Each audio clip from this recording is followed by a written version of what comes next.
you did talk about Nvidia. Tell me a little bit about, has it been a name that you've liked for a long time? Do you buy on the dips? What's the strategy here? Because obviously Jensen Huang is the, visionary of the operation. Yeah, he sure is. I think that Nvidia's price targets have also come up. Morgan Stanley revised their price target to $200. There's a whole bunch of upward movement on the price targets for Nvidia. I've seen a couple as high as $250 a share. I'm not sure I'm ready to go that far. But when you're trying to say, who do I want to buy in this AI space, you have to look at Nvidia. I think that it's a very strong case to make that they have a tremendous moat in this area, especially around the hardware.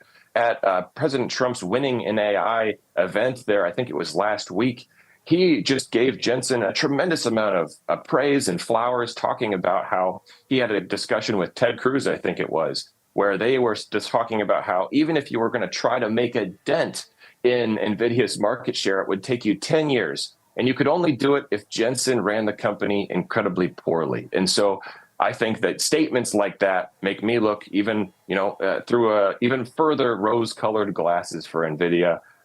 They have a tremendous moat, and they're the ones to bet on right now. Given that the stock of the artificial intelligence, AI business Nvidia has increased by 866% in the last 3 years, it appears that every investor is already aware of this company. However, Nvidia has been a significant tech company for many years, even before artificial intelligence became a popular trend, as the company had a solid gaming GPU industry. Indeed, in 8 of the last 10 years, Nvidia's stock has outperformed the S&P 500 index. Can the business, however, keep dominating the market? I believe it can for the following 5 reasons. 1. Its designs for semiconductors are unparalleled. To compete with one another, a number of IT companies like Meta, Apple, Microsoft, Amazon, and others are investing in artificial intelligence data centers and infrastructure, developing their AI software systems, and spending hundreds of billions of dollars on these projects. With an estimated 70% to 95% of the market, Nvidia is already the clear leader in AI semiconductors, so it is not under the same pressure to catch up. Although Nvidia employs Taiwan Semiconductor Manufacturing to manufacture the processors it creates, its most recent AI chip designs, such as the Vera Rubin and Blackwell Ultra, should last for many more years. Number 2, sales and profits are skyrocketing. In fiscal 2025, Nvidia's sales increased 114% to $130.5 billion, while its earnings per share increased 147% to $2.94. According to management, revenue for the second quarter of fiscal 2026 will be around $45 billion, more than doubling revenues from the same period last year. One of Nvidia's greatest advantages has been its capacity to leverage all of its AI chip demand and turn a huge profit. Profits are still far off for several AI companies, even though their sales may be increasing and they are now well-liked by investors. Because of this, Nvidia is currently a particularly noteworthy investment in the AI space. 3. The management is spot on. C-suite issues can cause some businesses to lose focus on long-term objectives or lack the stability necessary to put outstanding ideas into action. For instance, BigBear.ai, an AI data analytics startup, has had 3 CEOs in as many years. That isn't exactly a formula for success. Jensen Huang, one of the company's co-founders, has been in charge of Nvidia for over 30 years. Huang's steady leadership and forward-thinking approach have enabled his business to identify trends before they become fully apparent, such as focusing on AI after initially building GPUs for gaming. Number 4, the market for AI data centers is still growing. While it's premature to believe that big tech businesses don't currently require more AI processors for their data centers, it's also impractical to assume that they will always require more. Currently, Amazon, Microsoft, and Meta are investing hundreds of billions of dollars to renovate and construct new data centers. Nvidia's chip sales are booming as a result of these expenditures, and it may be years before they start to slow down. Huang of Nvidia predicts that over the coming years, tech businesses will spend roughly $2 trillion on data center infrastructure. Furthermore, since AI is still in its infancy, Nvidia's processors may have further prospects in the future that tech firms haven't even considered yet.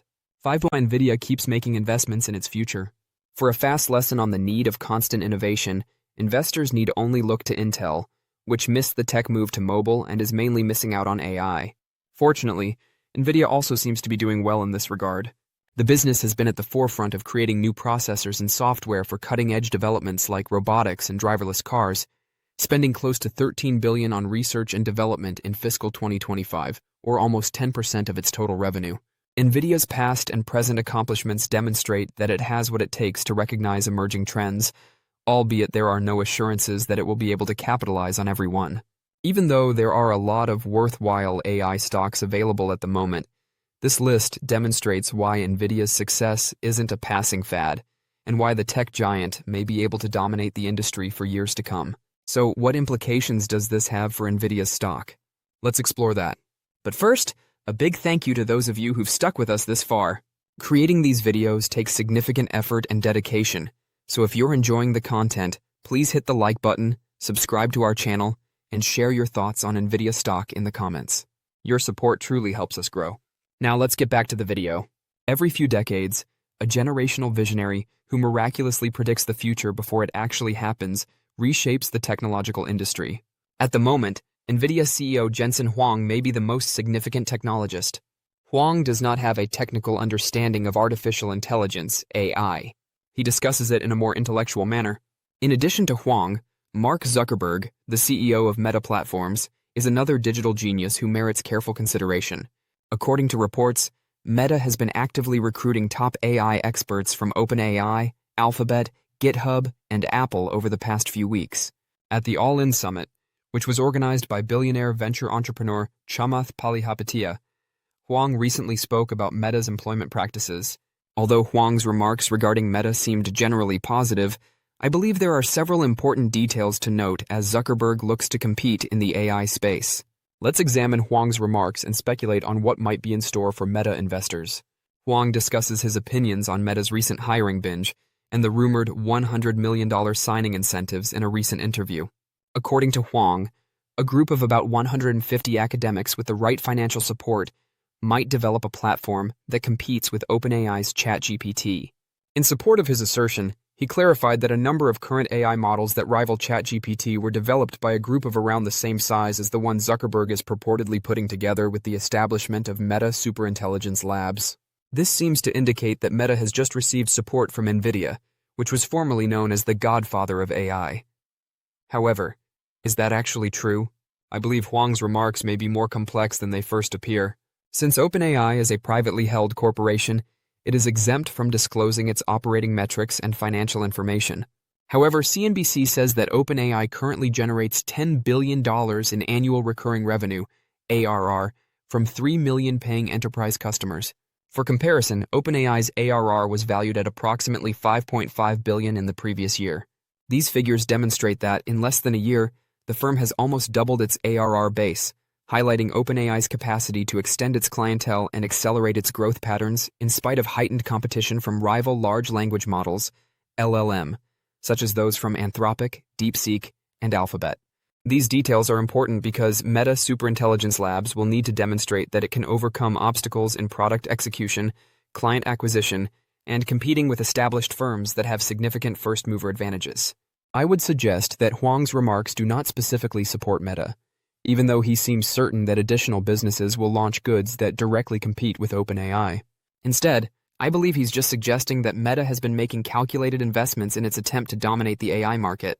Don't forget to share your thoughts and experiences in the comments below. Your input helps create a more knowledgeable community where we can all learn and grow together in the world of investing. Stay up to date with the latest market trends, insights, and key updates by subscribing to Investing Tutorial. We're here to help you make smarter investment decisions and stay ahead of the curve.